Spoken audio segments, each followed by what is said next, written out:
Y'all, we are in the Obama Presidential Center Media Suite recording our podcast for the first time. This is 77. Let's go.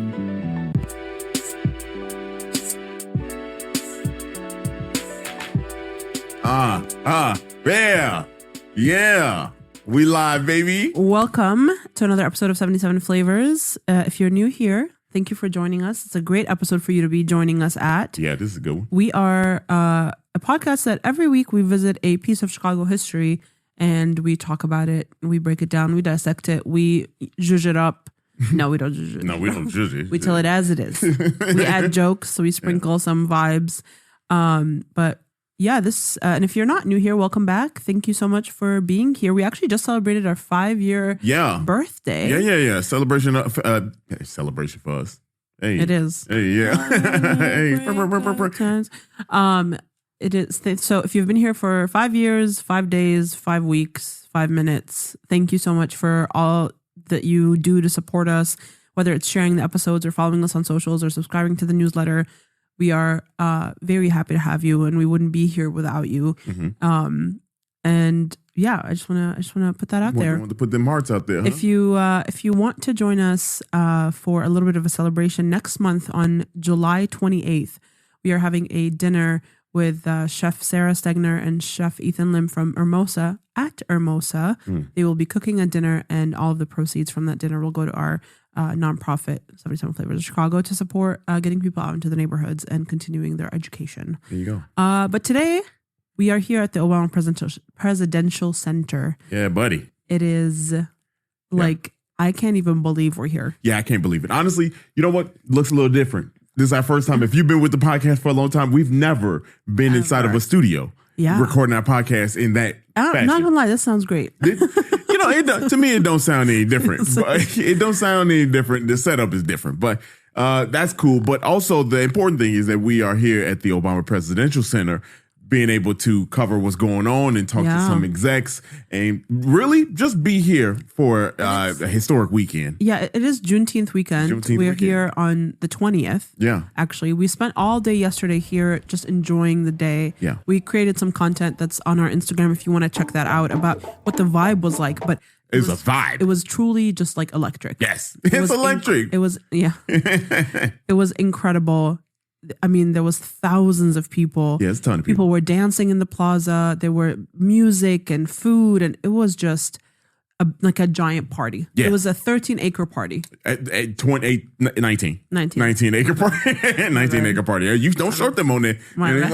6 acres is a lot. Yeah, that's a lot. I don't have any, so even one is a lot. Dang.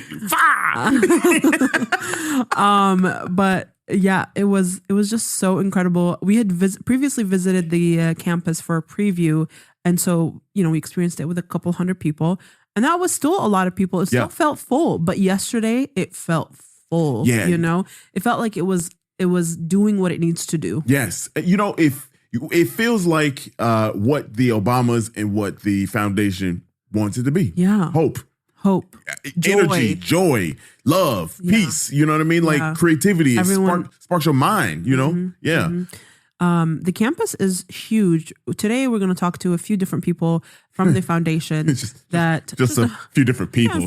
Just some people. Yeah, handful of people from the foundation that were obviously pivotal in the entire foundation's existence and also making this project happen. Yeah. And so we're just so honored that they invited us out here to talk about this and introduce you to the foundation if you have not heard of it before, or you maybe haven't seen it, had the opportunity to visit yet, and you kind of are interested in learning more. I am so excited to be the steward of this message. Yes.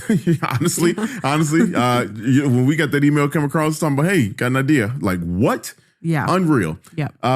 But here we are. This is just another one. Where does this rank for you in places we've recorded? Ooh, so we were looking at a list the other day of the coolest places we've recorded. So now it's Obama Presidential Center. Yeah, right. Obama.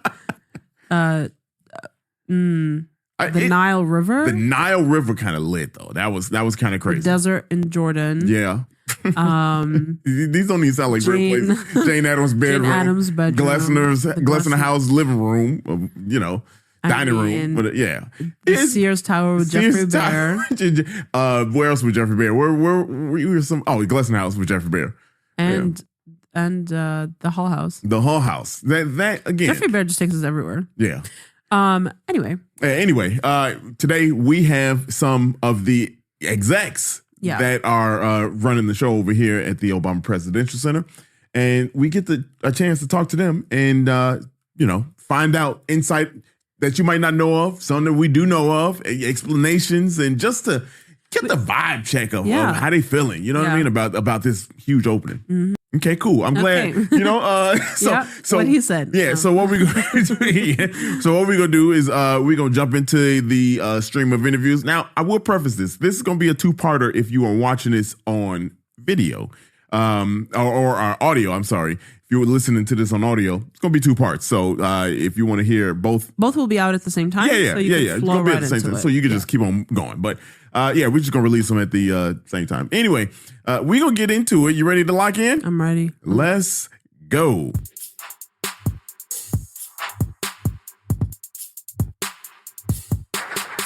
I like to think of the Obama Presidential Center as a tribute to what happens when ordinary people come together to do extraordinary things. Here on Chicago's South Side, the Obama Presidential Center offers the chance to explore a world-class museum and gather together for celebrations of all kinds. It adds to the vitality of Jackson Park, adding new gardens, a larger playground, and scenic paths for an early morning jog or an afternoon stroll. At the Obama Presidential Center Museum, exhibits explore the fullness of the American story, from the promise of our founding documents to the movements that challenged us to live up to them. You'll be able to walk through a full-scale replica of the Oval Office, relive the moments that defined my presidency, experience the impact of our history-making First Lady, and check out a few of her dresses too.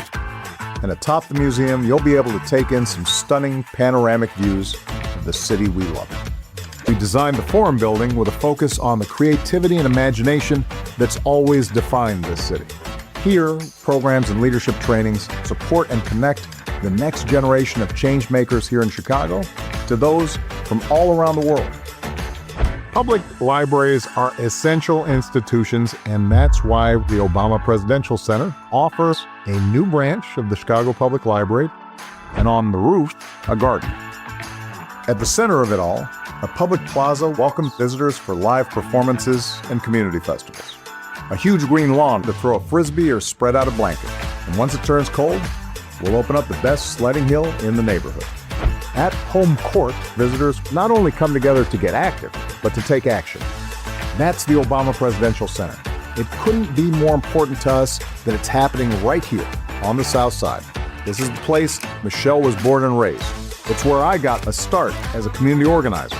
It's where we bought our first house, built our family, and took the first steps on a journey that's still taking shape today. It's the place we found our purpose. Now we hope to give something back.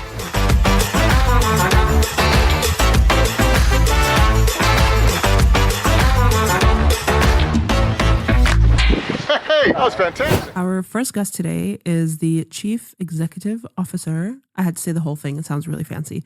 Valerie Jarrett, who, if you're not familiar, was with Obama the entirety of his presidency. Almost 40 years, I want to say, something like that. Yeah.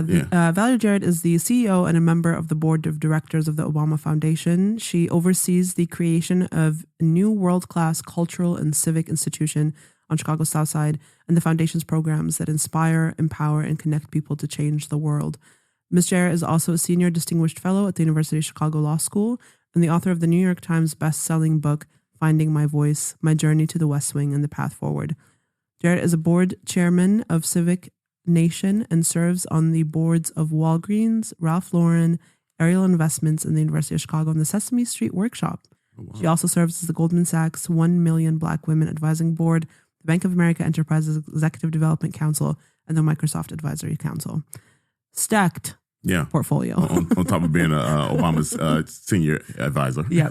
Ms. Jarrett was a senior advisor to President Obama from 2009 to 2017, making her the longest serving senior advisor in history. Welcome, Miss Valerie Jarrett, to the podcast, everybody. Welcome. I am thrilled to be here. Welcome to the Obama Presidential Center. Oh, thank my you. God. Beautiful center. It has been unreal being here. We were here yesterday. The energy is just electric.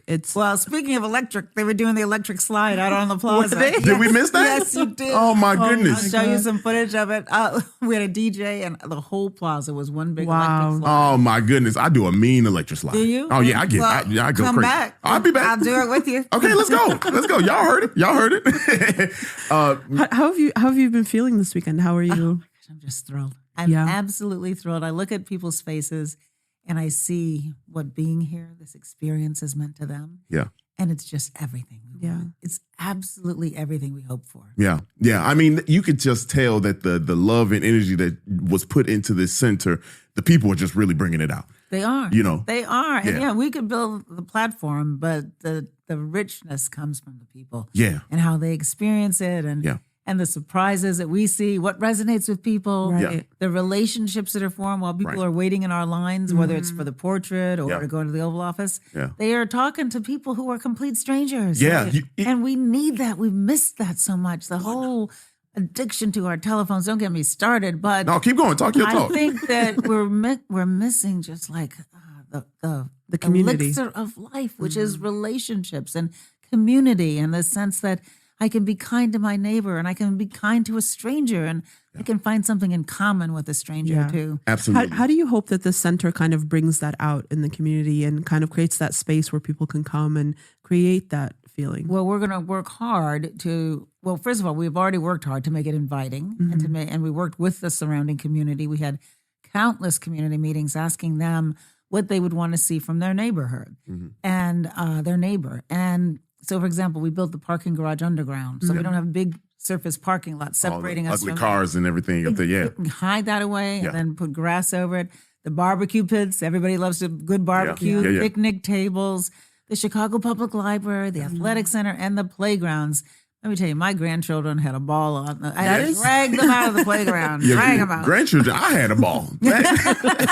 He went down the slide. Oh, my God. No, you didn't, did you? I did. Yeah, see, Oh, now once you saw President Obama do it, No, you said, well, if he can do it, I know I can do hold it. on. Obama threw us all off. He made it look simple. It's not so simple. No, that thing was fast. That's what I thought. I flew probably like a good 3 feet past the end of it. You did I into did. the I'm air. also 225. I don't know if Obama's that much. You know I'm a what? little A little weight going down adds a little yeah. velocity. Yeah, yeah. From Somewhere what I there's remember. science. Yeah, yeah. What I remember. There's science in there. Exactly. But you talk about, how the people really make this thing pop. Yesterday, we had the opportunity to just kind of interview people and just throw the camera in their face. And there was people from all over this country here. I met a guy from Russia who had made friends with a woman from France. They were standing next to each other in line. I know. I said, you came all the way from Russia? And he said, absolutely. I wouldn't have missed it. Oh, my God. And that's just indicative of this whole energy that you just feel when you come here. And for you being, part of the Obama's lives for so long, right?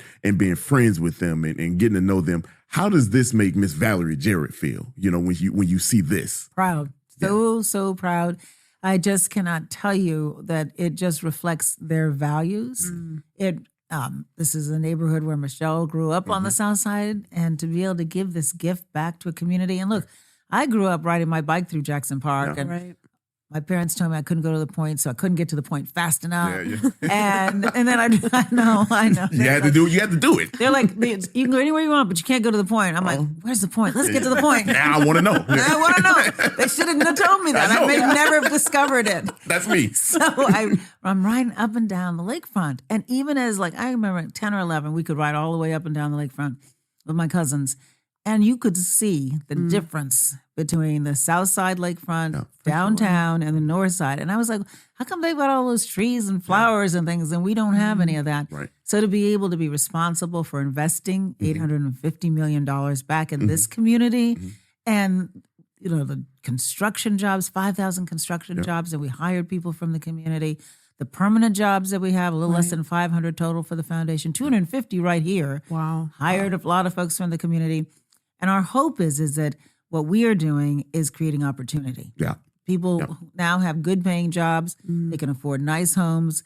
They can afford to all of the amenities that are right here for free. They can bring their family over and they can enjoy all of this. And so the answer to your question is I just feel such pride and just overwhelming delight that I was able to have a role in doing this and bringing this project to life. So this is obviously a place of legacy where we're looking at the legacy of the Obamas and everything that they've done. Going through that museum is just reliving those moments. I was in high school when in 2008, and I remember, and I grew up in Jordan. I was in boarding school, and they woke us up at 4 a.m. to watch President Obama give his speech. And I'm getting goosebumps just thinking of that moment. I am too, just listening to you. And coming here and experiencing it as someone that moved to this country and has been living here in Chicago specifically for 15 years, it was just so, I can't even describe how I felt. I could have cried multiple moments just going through that experience.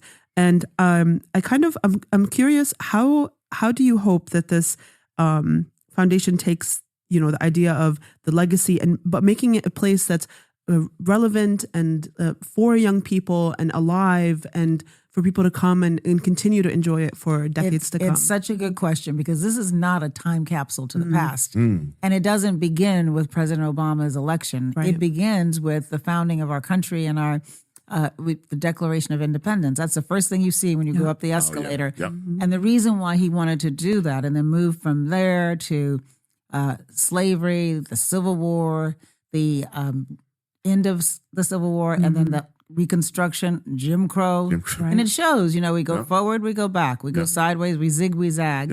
It showed the labor movement, the LGBTQ movement, the suffrage movement for women, and then the civil rights movement. All of which, in its own way, involved ordinary people deciding they were going to push against the status quo and work together and achieve extraordinary things. Right. And then that's exactly what President Obama's campaign was all about. We had these field organizers all around the country, and I talked about it in my remarks, that build trust in the community. And that is what propelled him into office. And then we talk about, as you said, his 8 years in office, his partner, Michelle Obama, and the incredible work that she did, as well as we lifted up the stories of so many people who enabled us to accomplish what we accomplished, to put the spotlight on them. And as you go through the museum, you guys observed there were all these opportunities for interaction, beginning right when you, right on the first floor. Yes. Because he said, I want people to come in and realize we care about their stories. And we want to show them how their stories connect to our stories. Yes. And so it was very intentional where we placed these interactive exhibits. And one of my favorites is on the floor where Jules has created all the little dots. That's my favorite. God, that's my favorite. That's my favorite. I will sit there and I might just stare Watch at my it. name. I just want to see my name turn into the little dot. I brought Eric Holder, who was our Attorney General, through yesterday morning before we opened. He said, I just want to see it because he's one of my dearest friends. He said, could we just go through together, just the two of us? Yeah. And when we got to that, I was showing him how it worked. He goes, is my name up there? And here he is, former Attorney General of the United States. And he wanted to see his name relating to, the value that he pointed to, that was most important to him.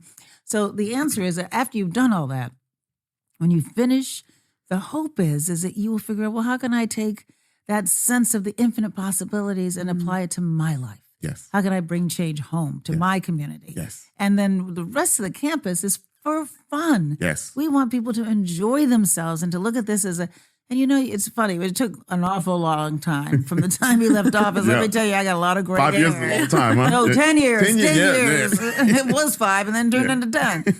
But I think it's opening at just the right moment because so Perfect many timing. people, we're in this kind of toxic environment and there's so much negativity and the phones are contributing to it because people are talking at each other as opposed to with each other. Yes. And it's harder to form a relationship over a telephone than it is. Yes, it is. Like I'm talking to you. Right I here. would much rather see you than be doing this just over a telephone. Absolutely. And so that experience is new for a lot of people. Yeah. I mean, your generation really grew up on those phones. Yeah. And so we're trying to show them that there's more to life than just that. Yeah. And then when they leave here, they're inspired to be those change makers. Right. And then all of our programs that we've been running during the course of these last 10 years and that we will now do both virtually and here on this campus are also intended to prepare the next generation. And an important part of the president's and Michelle Obama's legacy is not pointing to the past. Right. It's like, what can we do in the new role as citizen? When he was speaking at the end of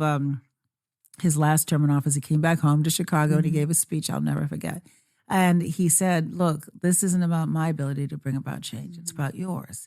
And that he's returning to the most important office of all, and that's the office of citizen. Yeah. And so if we can get everybody to see themselves in the stories of just not the Obamas, but all of us together, that's how change happens. I love that. Yeah, you answered, if y'all don't know, she's a pro at this, because you answered all the questions, because I was literally about to kind of jump into the build of the space and the things that the people can experience when they get here. But right before the mics went high, you asked the question about this particular space right here. Yes, because we wanted this to work. Does it work? Oh, is it it works. a good studio? Well, I want to tell you, this is our first time ever in 5 years recording in an actual studio. No way. Yeah. Yeah. So we take this board and we sit in the parks and we go to Really? restaurants. And We sit out libraries. parks, restaurants, everywhere. Well, that's kind of cool, but this is pretty cool too. Oh, This is isn't it? very cool. Yeah, Very I cool. can get cozy here. Yeah. You know what? You can come back and you can invite in I feel guests very to come in spoiled. here. Well, we want you to feel spoiled. Yeah. We want you to, because you know what? You deserve to be spoiled. Yeah. You're doing a and really important thing here. and you provide all of the stuff for people to just and I think thinking of we do a lot of work with students in schools, and they always ask, how do you even make this a career, like doing a podcast and like making online content? And I'm like, I think it's so important for kids to see alternate routes for their life and what they can do, and kids that are interested in technology and interested in podcasting and production and that kind of stuff, to have a space that's open to them, that they can just come, and it is the best of the best, and to just come and experience that is so special. Something that I didn't grow up with, Right. that I feel like is just so cool. Well, I'm so glad to hear you say that, because I think you are the first folks since we opened to be in here podcasting. So the fact that it works and, and it's inviting and Yeah. you can come back. And I have to say, I should have started with this. I love the name of your podcast. Oh, Thank you. Because we, the foundation, have been to all 77 community areas Yes. to have community meetings to find out, like, what do you want to do? What kind of programming would you want at the campus? And so I love the fact that you're lifting this up, because Yes. Chicago is not just one city. We come together as one, but we have such a vibrancy in each of our neighborhoods. And we take pride in the name of our neighborhood. Yeah. Everybody says, where are you from? And you say the name of your neighborhood, right? Yeah, right. Along with the high school you went to and all that. Yeah, you got the food that you eat on what corner, what's the best Harold's, all that stuff. Exactly. I have some opinions about that. But anyway. We do too. I do too. I have some opinions. But you know what? Coming back to our name, coming back to the Obama Foundation, right? All this is intentional, right? And it feels like a full circuit,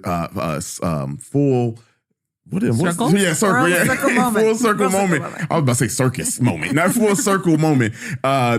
For us, to be here in this situation with you and the Obama Foundation, what y'all do, because we want to highlight as much as you all are doing with people all over the place, and you all done such a fantastic job. Thank you. You credit to you. You are so just wonderful and inviting. It could be intimidating sometimes when you know somebody like and I you. saw you, we came for one of the previews, Yeah. and we were in the cafe, and I saw you stop at multiple tables and say hi to everyone and take pictures with people, and I feel like that is a testament. And I will say, it starts from the top, but it's all the way to everyone that works in the museum and on campus. Every person that we've walked by has greeted us. Every person has asked us if we need anything. It is like, I was like, you could not have trained this many people to be this nice. Yeah, These you people know are what? just nice. They're just nice because And they're they're happy. hired nice people. Yeah. We And did they a- want to be here. Well, before the most current wave of people, where we hired 163 people, we had 17,000 applications. Ooh, Wow. Yeah, I know. Which is a real testament to the fact that people want to Wanna work be here. here. But we sifted through them and we found really nice people. And then we spent a lot of time training. But I'll tell you guys something I've never said before publicly. You want to hear? Yes. we want to hear. When I was young, I always wanted to have my own restaurant. I loved, like, the show Cheers was on when I was young. Oh, yeah. And I thought it would be so nice to have a place where people felt comfortable and everybody knows your name. Yeah. And so I walk around, because I was in my restaurant, in my fantasy, I was going to walk around to all the tables and I was going to say, how are you doing? Are you enjoying it? And I would get to know everybody. So this is my dream come true. Oh, this is like what my living it. high school was. I was like, Wow. wow, I have a restaurant. I'm going to have just the kind of food I like. And now I love that. I got a restaurant and I got a That's cafe crazy. and I got a whole lot of people coming to I my love to that. visit. It's so funny because I was smacking the turkey sandwich down there. That was such and I look up and I'm like, I know that ain't just Miss Valerie Jerry walking by right now. And it was you. I had to come up to you. I was like, Valerie, like, what are you doing here? What are you doing out here? But no, honestly, this is such a pleasant experience. It's just an honor to be here. And honestly, Chicago is absolutely blessed to have the whole foundation just right here. We know over the last 5 years how, and more than that, how Chicago has a stigma to the public that don't come here. And to be foot to ground, we tell history, but to live it is another thing. And to be able to tell these people right here that what you hear on TV, that ain't it. You know what I mean? Like, and I was telling people, I was out there at the Plaisance on Thursday, and I was saying, y'all get y'all cameras out, man, because in 20, 30, 40 years from now, I want to see every angle of this. I don't want to have to do the research for the next 77 Flavor podcast. I don't want people to have to do research. I want them to just be able to easily look up and whatever narrative that they want to put out there is we got video. We got pictures. We got receipts to show we got receipts. What this is like. And I do think, people always like to focus on the negative. And I'm not saying that we don't have challenges in Chicago. We do. Right. But we also have really good people. Really good people. Yeah. Wonderful people, wonderful food, wonderful views. I mean, our lake, you tell me a place that has a lake like this with the parks all up and down the lake. That's the ocean out there. You know, when I grew up, because I grew up in this neighborhood not far from here, South Kenwood. Hey. And we would ride the bike. And I would say, well, it is an ocean. Because an ocean means you can't see the other side. You can't see the other side. So what's the difference? It looks like an ocean to me. Maybe our waves aren't. Sometimes our waves are pretty big. Yeah. Sometimes they splash onto Lakeshore Drive. Yeah. So you're right. But I just think we have so much going for us here. And if people feel good about their city, they behave better. And if we can create opportunity for people, if we can have programs in our home court gym so that young people after school have something to do besides mischief. Yeah. Well, then let's give them that because they will. Someone said to me, children rise to the expectations that adults that they love set for them. And we're going to set some really high expectations for how you behave on this campus. And I know, because I was not young that long ago, right? Of course, we all get devilish and whatever, but you're not going to misbehave. Yeah, right? Talk that you talk. You can have fun, but you are not going to misbehave. And the reason why is because we want you to treat this like it's your home. Yeah. Because we're going to treat you like your family. Yes. And if we treat you like your family and we show you respect, then you have to show it right back to us and to each other. Yes. Because that's what a community is all about. Y'all heard what Auntie Valerie Jerry said? Yes. All right, little light lecture. Let them know. My last question. What's your favorite spot to sit and just take in the views on campus? Every day I discover a new one. I really do. And I get asked that question like all the time, like, what's your favorite exhibit? And I'm like, well, that's like, who's your favorite child? Right. I love them all. And because I was there all 8 years, I started January 20th when the Obamas were at the parade. I don't like the cold. Maybe from Chicago, I don't like the cold. Yeah, neither do we. And I looked at that and I'm like, no. So I went inside the White House. I thought I could watch this parade from TV. They'll be all right. And they'll be all right. Because they got heat coming up under them. I didn't think there was going to be any heat for me. So I was just like, no chances. I went in there and I found my office. I was like rifling furniture from other people's offices. And I was like, I'm here first. I get to have what I want. And then the last day, the day of the inauguration in 2017, I went over to say goodbye to all of the folks who'd worked in the residence, who'd been such a part of the family for all those years, and to say goodbye to the Obamas, because let's face it, it was hard. It was hard. It was a hard transition. Yeah. And when they left for the inauguration, it was like, I don't know, right before it was about to start. And the Secret Service was like, you have to leave. We love you, but you got to go. We love you, but you got to go. You're about to turn into a pumpkin. So you got to go, girl. So I say, well, okay, I was there actually before they got there, and I stayed after they left. So I was there all 8 years. But it just gives me so much pride. And so it depends on my mood is the answer to your question. I did not forget your question.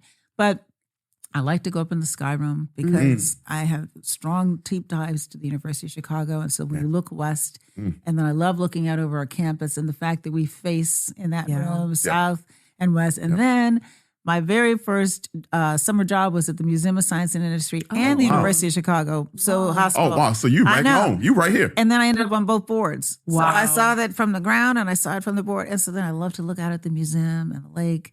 And so that's a room where I just go at the end of the day when everybody's gone. But then there's sometimes where I just like to sit out into the busy plaza and watch everybody running around. Yesterday, I spent a lot of time out on that plaza. Yeah.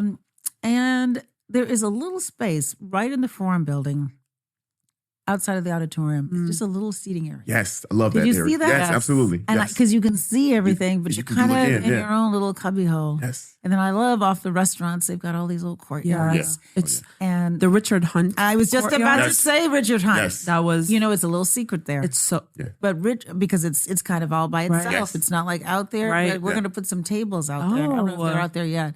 So that people who are in the library can come outside and sit there. Oh, that's But Richard Hunt is, he's iconic. And I'm so happy he finished the Yes. statue, obviously, before he died. And he got to see it. Yeah. Yes. And the president we did a video with him. And his mom was the first Black librarian in Chicago. Yeah. How about that? yeah.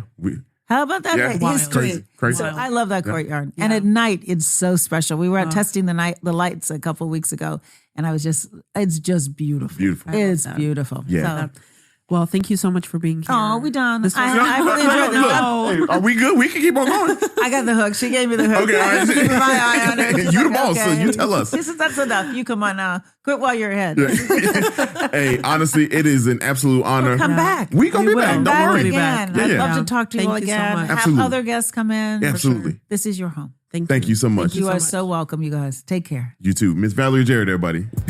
And we're coming from Atlanta, Georgia. My wife and I were here from San Francisco. All the way from Savannah, Georgia. John Robeson currently serves as incoming executive vice president of the Obama Presidential Center. Prior to joining the Obama Foundation, John was the chief operating officer of the city of Chicago, managing the day-to-day operations of 37 city departments with a $16.2 billion budget. John's extensive career expands both the public and private sectors, as he served as deputy chief of staff to Cook County Board President Tony Preckwinkle, chief of staff to the 17th Ward Alderman David Moore, managing principal at Electronic Knowledge Interchange, and VP of Strategic Partnerships at the Chicagoland Chamber of Commerce. Y'all give it up for John Robeson. Here we go.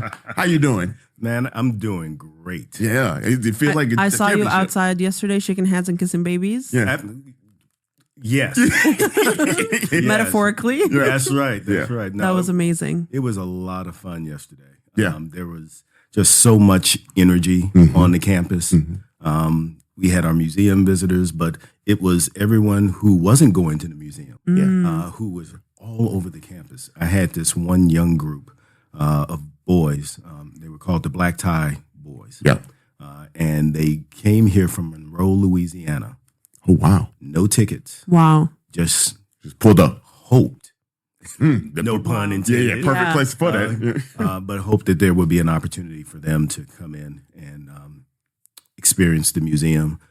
And so when I saw them, I talked with my staff, and I went back and I talked to the boys and their chaperones, and I told them, there's no way in the world that I'm going to allow you to come to my city on the south side of Chicago, my hood, and come to this place that is the Presidential Center and not have the opportunity to go inside. So Man. we were able to make that Wow. happen. Oh my goodness! Wow. I love to hear it, because you know what Sarah says all the time. These are people's first impressions in Chicago. Sometimes, you know what I mean. Like, and you want to, we know what we're dealing with here in Chicago when it comes to the media. But like, we could change that, right? And you took the power to do that. I always say, if I'm driving and I see a license plate that's not an Illinois license plate, I am allowing them to cut in front of me. Yeah. I will let them merge wherever they need to go, She better than because me. I don't want them to be to ever.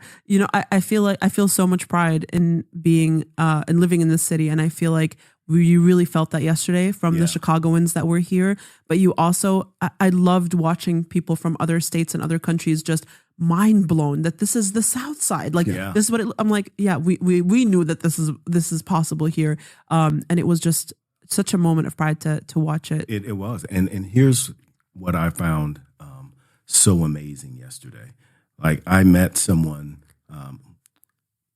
a couple. One was from France, one was from Russia. Wow. Same thing that Valerie just said.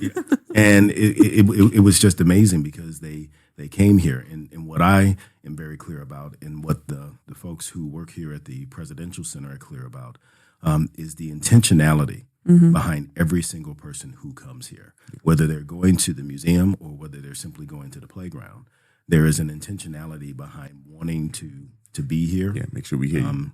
And wanting to be a part of this energy. And so I tell folks, we have 1,000 days of first day openings. Yeah. Yeah. Truly. Yeah. Truly. Because every single person is coming in anticipation of this tremendous presentation and experience that we have here. Yeah. And that is, we talk about how inviting this place is, right? And how the experience is just really different from any other place that we got here in Chicago at the moment right now, and probably going to be like that for a long time. How did you cultivate that energy? How did you literally build something that created people to just do it on their own free will? Well, when we made the decision to hire for the staff here at the OPC, we got 17,000 applications. Wow. 17,000. Wild. That's insane. And we hired 150. Wow. So you hired the best of the best. We hired the best of the best, Yeah. but they weren't the best of the best because they had some extraordinary resume. Right. They were people who were grounded in the values of our foundation, courage and resiliency and empathy and hope. Yeah. And so you can create what you are looking for when you get the right people. And so I was very fortunate that we have brought on people who we didn't have to teach values to. They simply came with those values. And all we're doing is providing the platform for them to present their authentic selves to the person that is from South Shore or the person from South Korea. Yeah. And that's the feedback that I've gotten. It's just how extraordinary the staff has been in terms of greeting people and making them feel welcome. So That's exciting. We've said that multiple times. Every time someone asks us, I'm like, listen, the space is incredible. The campus is amazing. But the thing I remember the most is how everyone we walk past is just greeting you, asking how you're doing, asking if you need anything. It just feels so warm. Well, that's, what we have tried to impress and amplify with folks is that it's like Maya Angelou said, you may not always remember what someone said, but you will always remember how they made you feel. For sure. And so we are trying each and every single day to make sure that every single person that comes to this campus, whether they are paying to come to the museum, whether they're coming to take a look at the 30 pieces of world-class commission art, going to the Chicago Public Library that's here, going to Tafari's Kitchen to get some Mrs. Robinson's red rice. Yeah. We want everyone to have an extraordinary experience. And there's actually 99% of what's on campus is free and open. Absolutely. Yeah. That's the way the president intended. Only the 4 floors of the museum are the spaces that you have to pay for admission. Yeah. Everything else. Even the sky The sky room, yes. Yeah. It's free. Man, I feel like, those are things that are lost in translation because when people say, oh man, it's a museum, I got to pay to get in there. No, read the fine print. Yeah. You can go up to like what everybody gonna want to go to and see, like you gonna want to see the top floor, Absolutely. Yeah. And what's like this morning when I got here, about 7:00, first thing I did was I grabbed me a cup of coffee and I went to the sky room. Yeah. Man. To be able to sit and look at the lake. Yeah. To be able to look at downtown from a south side perspective. Right. Yeah. Which I think is the best view. Absolutely. Personally. Yeah. Absolutely. And be able to see on the campus that it's as early as it was, there were people that were walking their dogs. They were running. They were That just gave me biking. goosebumps. Yeah. People are going to engage in this space, and they're engaging in it the exact way we intended it to be. Yes. So the foundation talks about moving from hope to action. Yes. I'm so curious, how does that actually come into play here, especially on this being on the South Side? How is that going into practice? Well, I think that the way that we are physically laid out is intentional and speaks to that very question. So you go from north to south. So you have the museum tower where the presentation of history and context about who we are as a country and the lived experiences of President and Mrs. Obama and talking about all the work that they did, but also the work that is left to be done. Right. And so you leave the museum and the next building is the forum. Yeah. It's the media suite. Yeah. It's the auditorium where people are going to have the opportunity to convene and to talk, to get the tools that they need to be the next change leaders. You then have the library where President and Mrs. Obama understand that access to information feeding the mind is the most important thing that we can do for our young people in the next generation. You move from that space and you go to the playground. Having play, safe play, where families can come together and enjoy themselves is as critical to development. And then you get to home court. And home court is symbolic of President and Mrs. Obama's understanding and belief that leadership can be taught through sports. Teamwork and collaboration is taught through sports. So just the physical layout of the place points to that very question. How do we bring people together? How do we empower them? How do we give them the information that they need so that they can leave here not just in a nostalgic, oh, that was so great in terms of the museum or how great was the playground, but to actually leave here and go back to your community and do something. And here's what's so exciting. So I met a doctor from Jacksonville, Florida yesterday who said that as a result of going through the museum, he was inspired to do a project that he had been putting off doing because he was like, oh, that's too hard. I don't know if we're going to be able to do it. Wow. And he said, because of what I saw today, he went to the lower level and he was sitting there with his friend and using ChatGPT began outlining the program that before he came here, he said was too hard and impossible to do. Wow. That is what we want to see happen as a result of people visiting the Obama presidency. Just the energy just brought it out of him. Just said, hey, look, I can do this. Absolutely. I can do this. Absolutely. I think also one piece that I really enjoy is the public art that's available. We did the spotlight or the highlight from the women's garden yesterday, and the historian that was talking about it was talking about the installation that's on the building, that colored glass, which I'd seen multiple times, but I didn't know what the inspiration behind it was. And that was just, it spoke to how intentional quite literally every path that's laid is. Like the circular garden, or just everything is in place because it has to be right there. Absolutely. I tell you, I love the Nick Cave piece that's in the Hope and Change lobby. I love the Bradford piece. But I think the piece that moves me the most, or the two pieces that move me the most, one is the Harriet Tubman book. You look at that and you can't help but be overwhelmed with a sense of gratitude and to be grounded in the history of what it meant, who wore it, and what she was trying to accomplish. Right. Ordinary people doing extraordinary things. Right. And then the second piece is the Carrie Mae Weems piece in the Sky Room. Oh my God. I am unreal. I am a jazz fan. So when you hear the Obama suite playing in the background and you look at that exhibit, where it's about jazz music. And anybody who knows anything about jazz knows that it's about the individual conversation that each player is having and how they come together to create a conversation. And when they engage the audience, it then creates an entirely different conversation that gets created in that moment that nobody knew was going to happen until it happened. The suite, that piece, it moves me.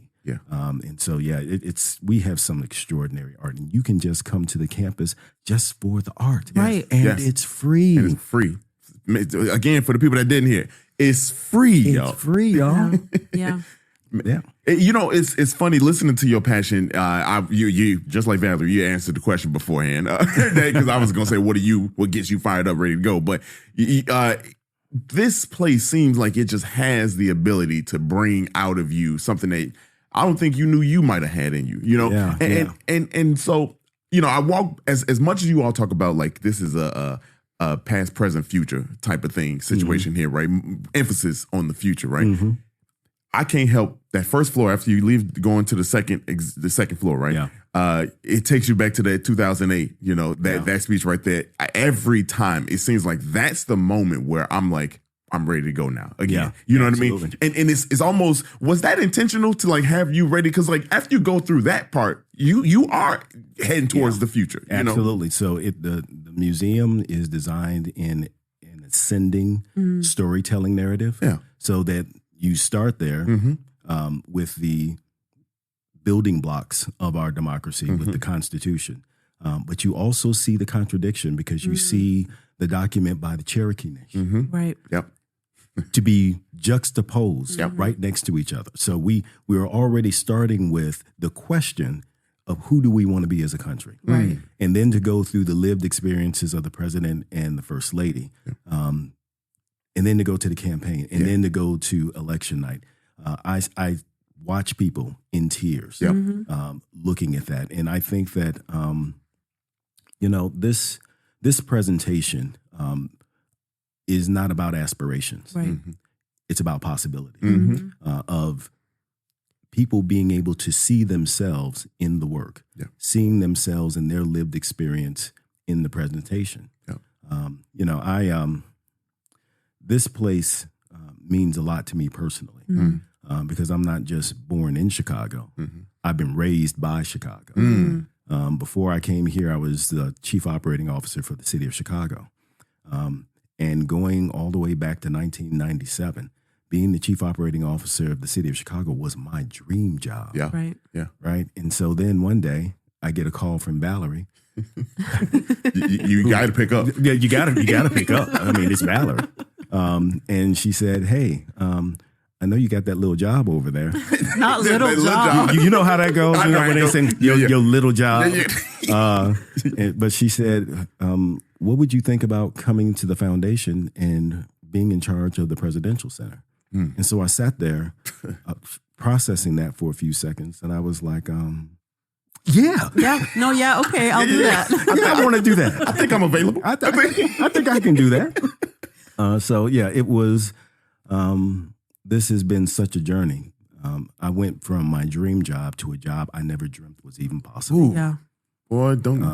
And so I tell people that my grandparents migrated here from Mississippi, and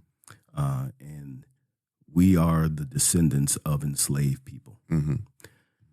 And I don't think that in that enslaved condition that my ancestors had the agency or the imagination to think that one day one of their descendants would lead the Presidential Center for the first Black president in the history of a country that was responsible for their enslavement. Yeah. Oh my God. And so I wake up with that each and every single day. How can you not feel hopeful? I'm here. And the fact that I am here, again, is not about aspiration. It's about possibilities. Yeah. And so the Obama Presidential Center is, I think, going to be an extraordinary place. I tell people, growing up, I was not allowed to play in the living room. Yeah, right. Nobody was. Nobody was. You couldn't even sit in there. You couldn't sit in there. And just in case you decided that you were going to be sneaky and go in the living room, they put plastic on the furniture. Yeah, so they can hear everything. Exactly. And so, but the living room was always the one room in the house where people invested the most resources for the presentation. And so they spent money on the best couches and on the best furniture and the best lamps. And it was for the purpose of showing your family and company that you had made it, that you were doing well. It is also the one room in the house that was for everyone but the people who lived there. Yeah. And so for a very long time, Chicago has been like a living room with plastic on the furniture for some people. For sure. Where they didn't feel welcomed, that this place was not for you. It was for everyone else. It was for people who visited here through tourism, or it was for the corporate community or those things. The Obama Presidential Center is going to become the new living room for the city of Chicago, but it doesn't have plastic on the furniture. Talk your talk. This is going to be a welcoming place. Yeah. The world is going to come here, and it's not going to matter whether you are from South Shore or South Korea. You get to convene in this awesome place where you will get inspired, where you will be empowered, where you get connected with people who share the same values. I mean, that's the motto of the foundation, Yeah. Inspire, Empower, Connect. So this is the physical manifestation of that. And so I hope that people will immerse themselves in this experience. But I don't want people just to come out feeling good, because as the president has said, this is not about nostalgia or, look at how great he was. Right. This is about being able to see yourself in it and realizing that you can be the change in your community to make a better neighborhood, to make a better city, to make a better country, and ultimately a better world. Yep. Look, I don't even know where to go after that. Yeah. Like, man, bro. Oh my God. You want to own this podcast? Take it to a new level? Look, This is amazing. Man, I love my city. Yes, we tell. I realize what a blessing I have in having the opportunity to lead the team that does this. And so I do it because I want to make sure that we do everything possible to make the president and the first lady proud. Absolutely. Look, I can tell you right now, you're doing it. Yeah. You're well on your way. We were very proud. Yeah, very proud. You said it all, man. This couldn't have been nowhere else but Chicago. Yeah. Right. This couldn't have been nowhere else but Chicago. Look, this place, this is not a Broadway play. Right. No. There's no end date to this run. No. As long as the world exists, and you talk about the history of this country, you now have to talk about this place on the south side of Chicago, the Obama Presidential Center. It's 60th and Stony Island. Yeah. 6,001. That's right. Like not downtown, now Right. South Loop. Let's go. Yeah. Like in the hood. We're in the hood. You know, man, look. Yeah. Man, look, on that note, my brother John, thank you so much for being Thank here, you. man. Honestly, all the best to you and the rest of the foundation here and the campus. We hope to see you again, man. We'll be here Absolutely. walking our dog Yeah. Right. Yeah. all the time. All the time. All the time. Man. I cannot wait. I'll catch up with you. I'll bring my dog Philos. Let's go. Amazing. Let's do it. Absolutely. Well, we gotta bring the dog. Valerie Jerry, we're gonna be doing an electric slide out there. We already got it out promised there. us. She promised us. So we got a lot of activities coming up here. So. Absolutely. So great to be here with you today. Thank you. Thank you so much, John. All right. John Robeson, everybody. All the way from Vegas. Tina Chin is the Executive Vice President of Programs for the Obama Foundation. She oversees the foundation's programming in Chicago and around the world to strengthen and build an active democratic culture. This includes the foundation's global leadership programs, the Girls Opportunity Alliance, the My Brother's Keepers Alliance, the programs that will take place at the Obama Presidential Center, and the foundation's annual Democracy Forum. Ms. Chin is an attorney, activist, and lifelong advocate for women and girls. She served in the Obama White House through both terms and was the assistant to President Barack Obama, chief of staff to First Lady Michelle Obama, and executive director of the White House Council on Women, Girls. Prior to the White House, Chin practiced law for 23 years at Skadden. At the firm, she was a corporate litigation partner, chaired the Pro Bono Committee, and was a longtime leader of the American Bar Association's section of litigation. Welcome to the podcast. Oh, I'm delighted to be here. Thanks for being here at the center. Oh my God. It's How's so this podcast cool. studio? You like It it? is Oh my God, we love it. sick. Okay. Yeah. So You're this gonna is one of our programs. Yeah. This one. So check this out. We told Ms. Valerie Jarrett, this is our first time in 5 years ever being inside of an actual studio recording. Because we just use our board and we record in like parks. We go and everywhere. Wow. So Wow. Yeah. it's- we're definitely No, this is we got a fully kitted out media suite. We're sitting in the podcast booth, the recording studio booth, Yeah. part of the studio. There's like a full, you see, soundboard and control booth over to the side. And then a small, performance space, which we've already used. We had a group of girls in here over the weekend doing songwriting workshop. Oh, wow. And then Thames, popped in and surprised them did she? at the end because they were Oh, my writing to a God. Thames riff. They were Wow. doing a little songwriting to a Thames riff.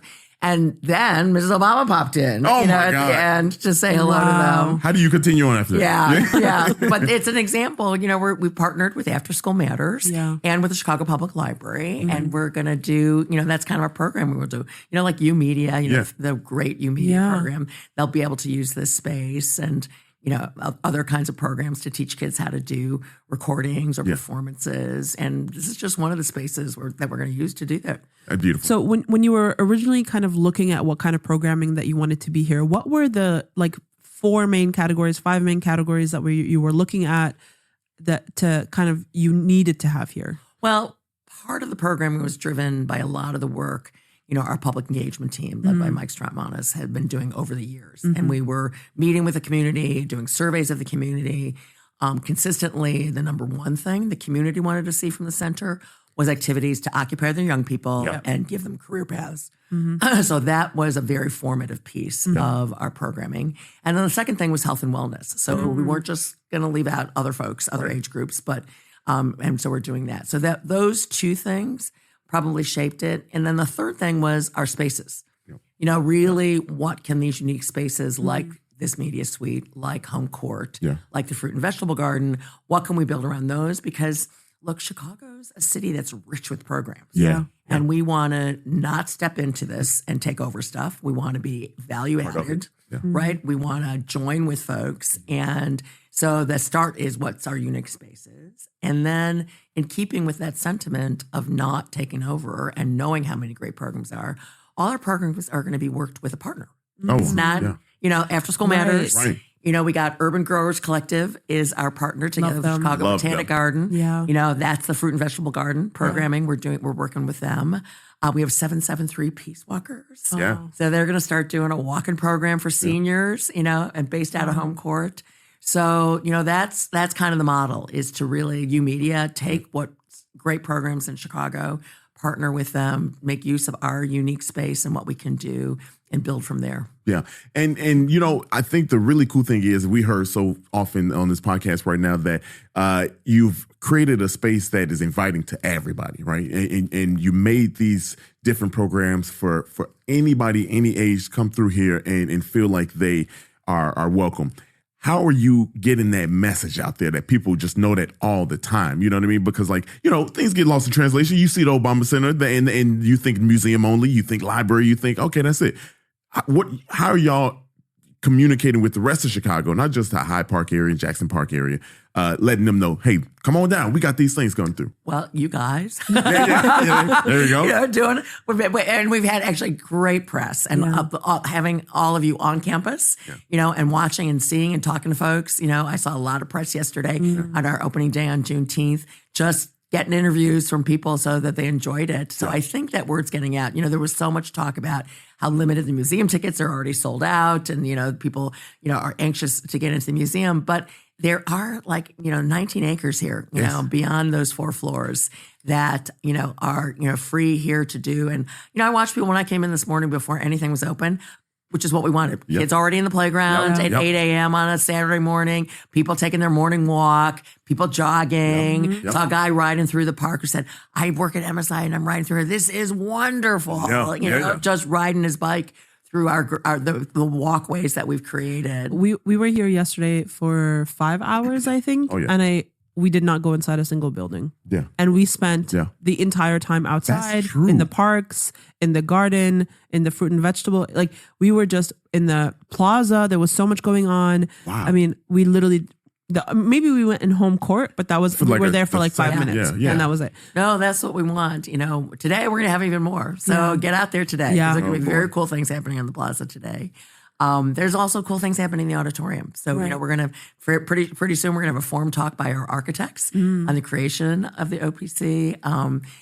Then we're going to have, a talk with some experts talking about AI, right? And technology and sort of the threats and the promises there, including, in that forum talk, we've got some of our Obama leader alums who are working in this space, who've come in to do that together with experts, which is kind of what we want to have our young leaders together with the older experts together. It's something unique that we can do.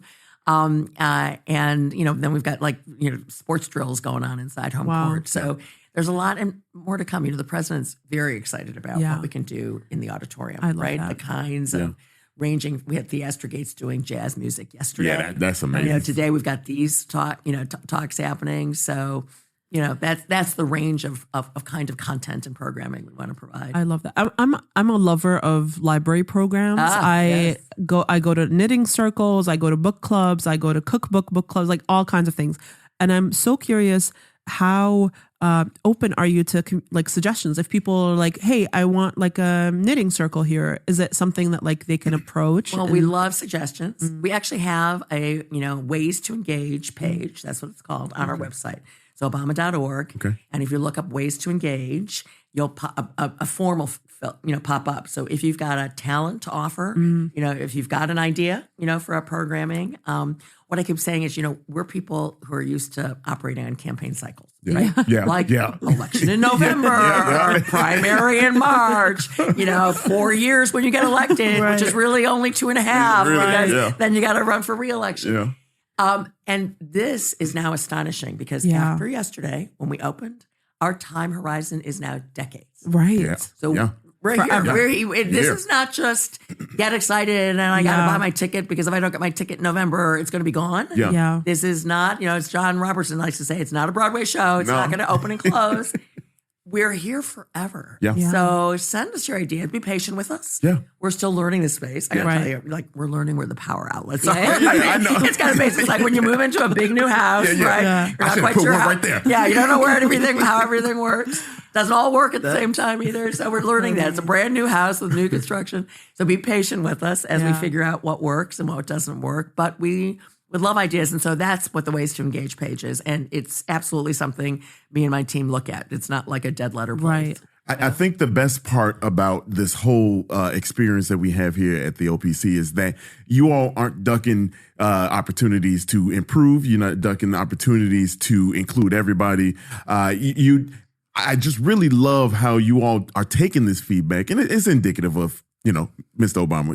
It's indicative of him. But you all down here are really the advocates for it, right? Seeing the vision come to life. And what has been, if there has been any challenges to saying, okay, the community said we want this, how can we implement this? What can we do? Has there been any kind of challenges, or is there anything in the future you're looking forward to? No, I don't know.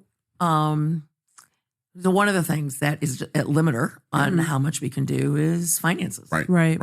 Look, we've now opened this. You can see how big it is. And it's going to cost a lot to operate. Yeah, I don't know what your electricity bill is. Electricity bill, which is, and it's all clean energy. Yeah, so right. we're doing that. But so the operating cost, and a lot of staff, who are great. And so my commitment on the program side is, we're only going to do the programs for which we have raised programmatic funds for. Right. So, grants to do forum talks or to do the fruit and vegetable garden. So I'm busy out there raising that. So that is the limiter. So one thing I'll tell you, when you send me your great idea, if you send me a funding idea, even better. Send a grant after with it. Even better. Attach a check. Because that's the way to sustain it. I mean, a lot of, institutions get in trouble as they get out over their skis, on a program that, they start and then they don't really have a 3-year funding plan for it or more. And then they got to stop it, but then it drains their other resources. And we can't do that, because we want this place to be around for decades. And so that's the one. I'll just be really frank with everybody. Yeah. That's the big limiter on this is, and so we do need everybody's support. Yes, that makes sense. I mean, it makes sense. I mean, you are a foundation at the end of the day. That's what we are here. Yep. I do want to ask, out of all the programming and everything here, what gets Tina Chin excited? Like, what gets you excited? Well, I got 2 thoughts on it. One is, the thing that I love, which I saw happening yesterday, and I got to tell you, it was very emotional yesterday because it was like this thing I've been imagining coming to life, which was like on the plaza or in the garden or just walking around. There were people from the South Side, but then there were people from Atlanta came on a bus, and Georgia, and from the north suburbs, the Lincoln Park, right? And they were all there. They're talking to each other. They're talking to me. They're helping each other out, take their pictures. Yep. That's what this was about, was to bring all these people together who different backgrounds. Maybe they like Obama, maybe not. Maybe they just want to come and experience a park and they just see what it's all about. Talking to each other, because that's pluralism. Yes. That's the message. Yeah. That's what the fundamental of our democracy is having people, meet with each other. And yes. So that's one thing. The second thing I want to pitch, actually, so I got to pitch on the All other right, thing go that ahead. gets me excited. That's a little known gem that we haven't talked a lot about, but you'll see QR codes when you go back up there because we just launched it. We did a partnership with Bloomberg Connects because the other thing, you said you never went inside, right? Yesterday. Right. And that's because what I say is our campus is programmed too. Yeah. You know, even if there was nothing happening on the campus, we didn't have any programming that day. Yeah. You could come on the campus and there's great artwork.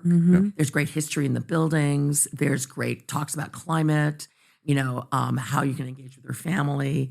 And so we have a way that you can learn about that. So we partnered with Bloomberg Connects, which has an app called Bloomberg Connects. You can download it for free. We have free high-speed Wi-Fi on the whole campus. And it's good too. Yeah, and we did. Oh, it's good. It's good. I've been Yeah. connected to it. Yeah. And we partnered with them to provide audio guides that you can just pop up on your phone. Yeah. You come by yourself. You can listen to that. There's by every piece of art. Yeah. There's a QR code Yes. that'll take you onto that site, and you can hear the artists themselves. Oh my God. Introduced by Michelle Obama. By Oh, the way. my God. Yeah. One of the things we said is we kind of have access to some of the Yeah. famous Yeah, voices. yeah, we yeah. don't need an anonymous Yeah. narrator. So President and Tom Hanks do the Wow. museum audio guide. Oprah Oprah leads you through the entire grounds. So if you want to get oriented to the grounds, you actually look at you guys. Yeah. You haven't even heard this. No, we so you haven't. got to do this today. yeah. Oprah can be your guide through this is the Forum building, and this is, and you're looking at the Martin Purrier. Yeah, we've got Summer Cree is the voice of Bo and Sonny. Really? For the for the family, my guide for God. kids to listen to. So. That's there, and that's like the little hidden Easter egg through. So look when you go upstairs to the Forum, we've got a little placards that have the QR code, so you can go right to it and download it. And that's something, like I said, anybody can do anytime they come by. Yeah. Actually, they can do it from their home too. Right. It's more fun to do it here. Yeah. And without anybody, you don't need me to be putting so on a cool. program for you because our campus is programmed. That's so cool. Wow. I saw those up yesterday, and for some reason I was like, are those new? Because we've been here a few times before, but I'd never seen it, but I didn't know. Well, we just launched it, so it is new. Oh, so it's new. Okay, so yeah. we just put them up live this week. Gotcha. So Okay, they weren't makes live sense. before during soft opening. We were still finishing them up. So they just went live, and we'll add to them. So it doesn't have every piece of art yet, right? And there's some others, but it's like a flexible platform. If we have a topic, when we start talking about democracy, we could do some more things around that. It's a Bloomberg Connects is a great platform. Yeah. A lot of cultural institutions in town use that. It's actually a very cool app. I have it. Yeah. It geolocates you. Oh my God. So if you just Get open lost? it where you are, it will take you to the cultural institution that's closest to you that's on their app and tell you what they're doing. Oh. So Y'all thought everything. Y'all thought that's why you run the program. Say, okay, I got it. I feel what you're throwing out here. I am already blown away by the amount of programming that already exists, and I can't wait to see how much more it grows because there's obviously always room to grow, and I can't wait to see it evolve and all these cool things that are gonna. I'm jealous of all the kids that get to experience this as this is your park, this is your local park is. Shoot. But I'm gonna be here, so I'm the gonna. best moment I saw kids just rolling down. Yeah, I know the hill. I was like, just rolling. Because what? there isn't any place here around here on the south side you can roll down a hill. Yeah. Y'all talking And about they were the just kids. rolling down the hill in the No, grass. It was so much fun. So cute to watch. he was going down the slide. Yeah. You went down the slide? Oh yeah. Oh yeah. Oh yeah. So how was it? Oh, that thing. I It's said, fast, it's right? fast. It's like kind Exactly. of fast. It's kind of too fast. I was, I guess not when you're 60 pounds. I guess when 250 has a lot of momentum going down. Yeah, I'm not 250, y'all. I'm 215. Yeah.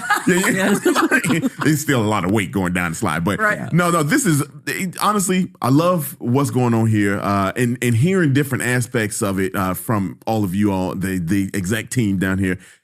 It just really is a testament to the dedication that you all put, especially here on the South Side. At the end of the day, South Side gonna be the story here. You know what I mean? Absolutely. It's the story, and the work that you all put into it has been marvelous. Right? It's just I didn't know about the voices. How often are people gonna get that close to hearing Obama, Miss Obama, and hearing Oprah, and hearing Tom Hanks? like that. So cool. Yeah, it's and Toy Story coming out. You know, Perfect time. I didn't even think about that. A little collab with Disney. We should write. yeah, we can work that out. I'm sure. But no, I love what you're doing, and Tina, we really do appreciate your time so here. much. What else? Any other secrets you got hidden in there you want to tell us about before we get out of here? No, we want people to come and just enjoy this as, not just the next great cultural institution, but, the next great park for Chicago.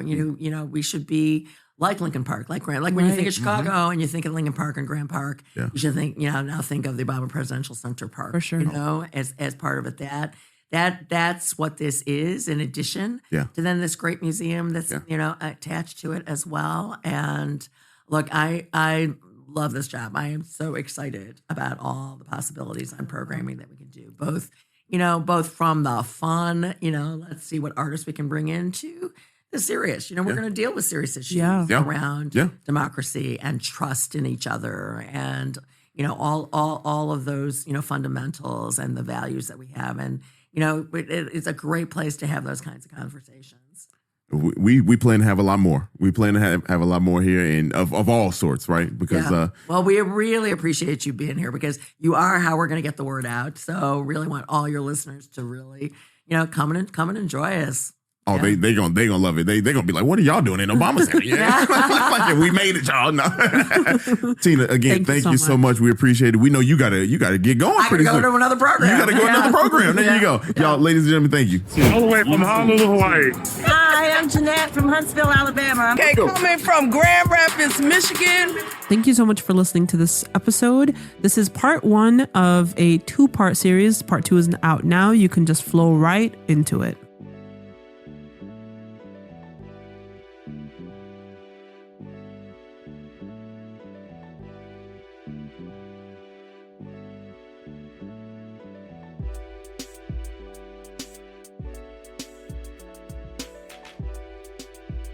Thank you. Thank you so much for listening to today's episode, and we hope you loved it. And if you could, please follow us on social media at 77 Flavors Shy on Instagram, Facebook, TikTok, and Twitter. If you have any ideas or deep dives that you'd love us to do, please contact us at media@77flavorsshy. That's the number 77 flavors and shy for Chicago.com. If you like visuals, please subscribe and follow and watch us on our YouTube channel at the same thing, 77 Flavors Shy, or search 77 Flavors of Chicago. If you would like to support us monetarily, go ahead and click that Buzzsprout link in the description of this episode. And as always, we gonna see you next week. Peace.